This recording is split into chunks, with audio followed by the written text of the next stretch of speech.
All right, let's dive into something that, well, it impacts just about everyone in the U.S. tax system, the Internal Revenue Service. Specifically, we're looking at their funding and staffing plans for the near future. Exactly. This is the deep dive, and we're using specific source material that you provided some key excerpts for the IRS's own Fiscal Year 2026 budget justification document. Right, this isn't just dry numbers. It's the IRS essentially making its case to Congress, explaining why they need the money and, what they intend to do with it. So our mission today is basically to unpack this document. We want to understand the proposed funding, the staffing levels for FY 2026. And compare that to the last couple of years, FY 2024 actuals and the FY 2025 operating plan. Yeah, and pull out the most important nuggets, the key insights, and maybe what it all could mean for you, the taxpayer. The document itself lays out the proposed funding and staffing, that's FTEs, full-time equivalents, Right. for the main parts of the IRS. Taxpayer Services, enforcement, and also what they're now calling technology and operations support.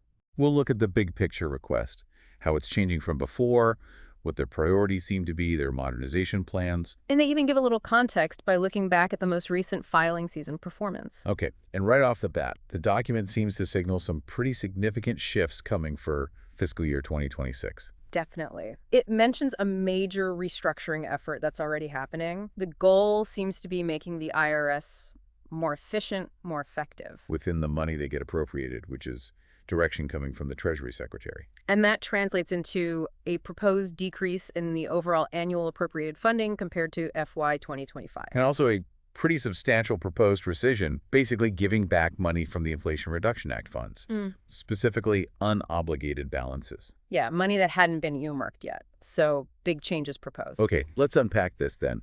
What really jumps out when you look at the summary tables, just the overall appropriated budget picture?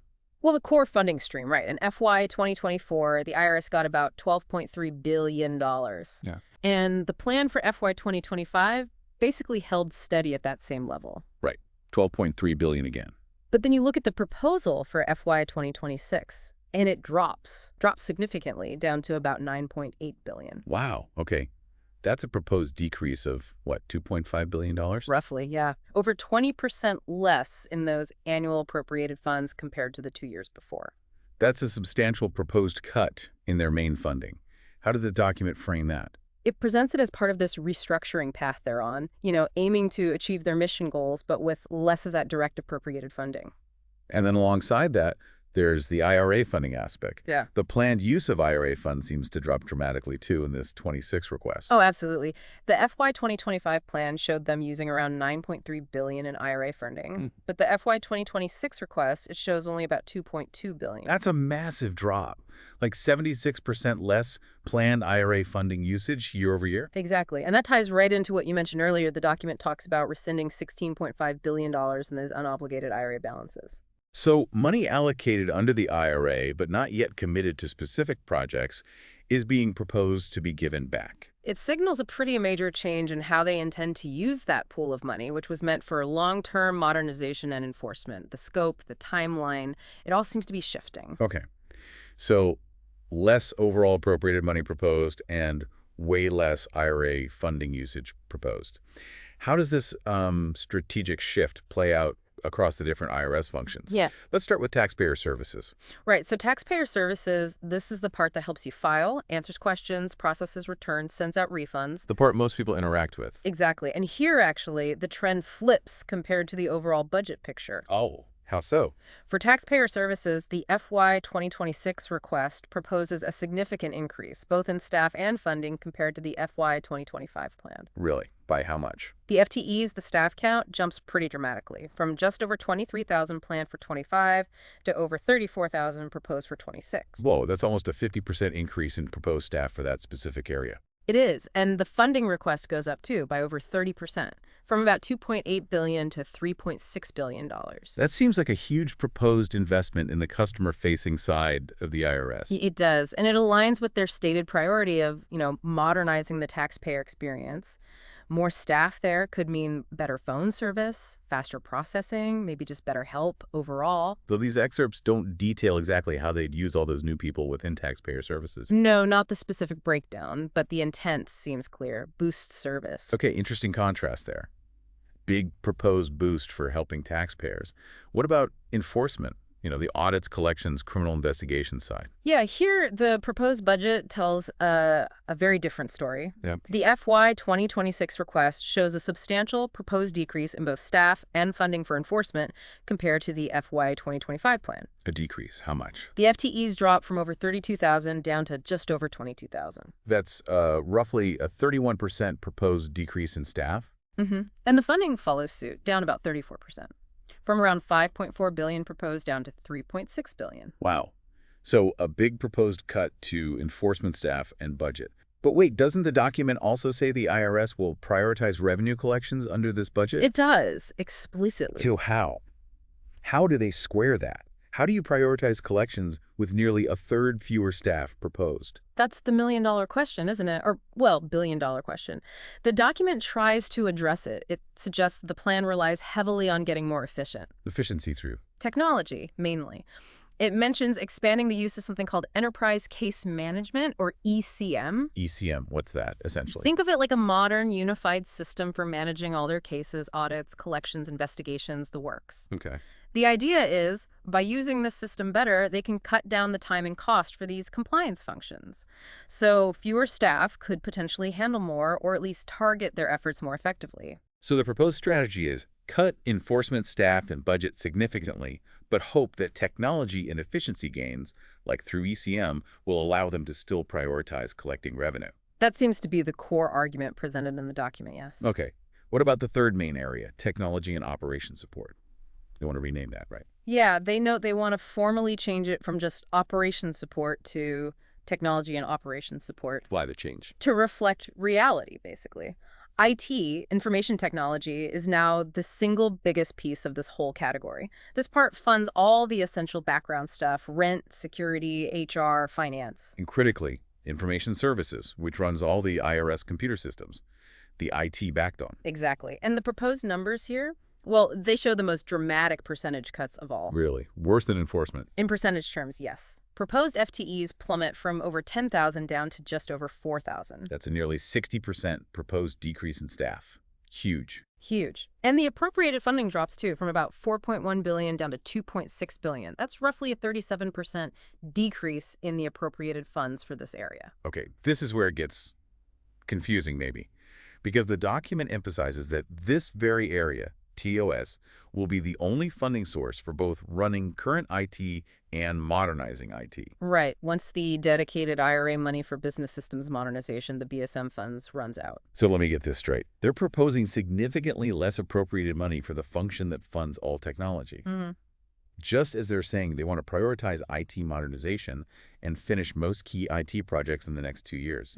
How does that math work? It's ambitious. The document tries to explain it by talking about focusing IT contract spending, reviewing contracts carefully, moving things to the cloud, cutting other costs like software licenses and travel, basically finding savings everywhere. So they seem confident they can pull off major modernization and keep the lights on IT-wise with substantially less direct funding proposed for this area. The document implies that confidence, yes. It suggests they can achieve it, potentially by burning through the remaining IRA BSM funds quickly and then making these massive efficiency gains work. It's definitely a bold proposed strategy. Let's zoom out again. Total proposed staff, total FTEs, across all these core appropriated areas, what's the overall change? Okay, so the FY 2025 plan had a total over 65,000 FTEs across these main areas. Got it. The FY 2026 request is for just over 60,000. So a proposed net reduction of over 5,000 FTEs overall in these appropriated positions. Right. But the way they get there is interesting. The budget highlights table shows a proposed gross program decrease of over 16,000 FTEs. 16,000. Whoa. Where do those cuts come from? The document attributes it to projected attrition, people leaving naturally, and a large overall staff reduction planned as part of this big restructuring effort. Wait, hold on. A gross decrease of over 16,000 through attrition and restructuring. But the net decrease is only around 5,000. How does that work? Because at the same time they're projecting that huge gross decrease, there's a simultaneous proposed program increase of over 11,000 FTEs. 11,000 new hires requested, while cutting 16,000 elsewhere. Essentially, yes. This large block of requested new hires is specifically itemized in the budget request to, quote, maintain level of service. Ah, okay. So the proposed strategy looks like Yeah. make big cuts across the board through restructuring, aiming for efficiency and savings, Right. but at the same time, ask for a very large number of new people specifically targeted to keep service levels from collapsing in certain key areas. Precisely. And the document is very specific about where that requested service level boost is needed. The IRS toll-free telephone lines. The call centers. Exactly. The request for those 11,000 plus additional FTEs is explicitly justified to achieve a 60% level of service overall on the phones for the year, Okay. and an 85% level of service during the peak filing season. And they really emphasize the alternative. What do they say happens if they don't get that funding, those hires? They state it starkly. Without that specific investment, the phone service level would absolutely plummet, down to only 11% for the whole year and just 16% during filing season. Yikes. 11%. That's basically unusable. It's a dramatic contrast they highlight. It really shows how crucial they believe keeping those phone lines staffed is, even while planning major workforce reductions elsewhere. Definitely highlights a key tension in this budget proposal, doesn't it? Uh-huh. Driving efficiency and staff cuts overall, but acknowledging a critical need for a big investment just to maintain a baseline service level on the phones.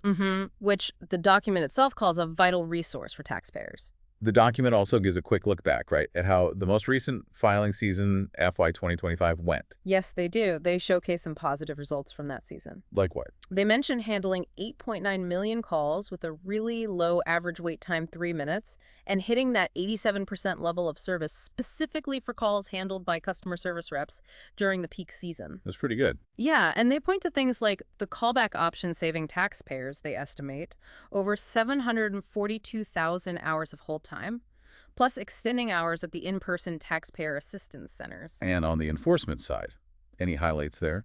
They mentioned using new filters probably related to that technology push, maybe ECM, that helped prevent about $1 billion in fraudulent refunds. They identified and held over 84,000 potentially fraudulent returns. Okay, so they're presenting these recent results as kind of proof of concept, evidence that they can deliver better service and effective compliance, even amidst changes. That seems likely, yes. It probably serves to bolster their argument that they can achieve the ambitious goals in this FY 2026 request, despite the proposed funding and staffing shifts. So wrapping things up here, we've done this deep dive into the IRS's proposed FY 2026 budget justification.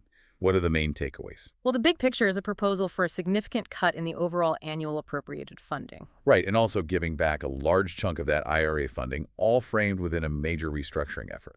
Within that, though, we see targeted proposed increases for taxpayer services funding and staff aiming to boost the taxpayer experience. While conversely, enforcement in this technology and operations support area see proposed decreases in appropriated funds and FTEs. And then there's that complex staffing plan, a huge proposed overall reduction through restructuring. But balanced by a specific request for thousands of new hires just to keep phone service levels from cratering, with a pretty stark warning about what happens if they don't get that money. Yeah, it's a complex picture. And these proposals, they really touch on areas critical to how you, the taxpayer, actually deal with the IRS day to day. Absolutely. Getting help with your taxes, using their online tools, the tech behind it all, even just their ability to enforce the rules and collect revenue.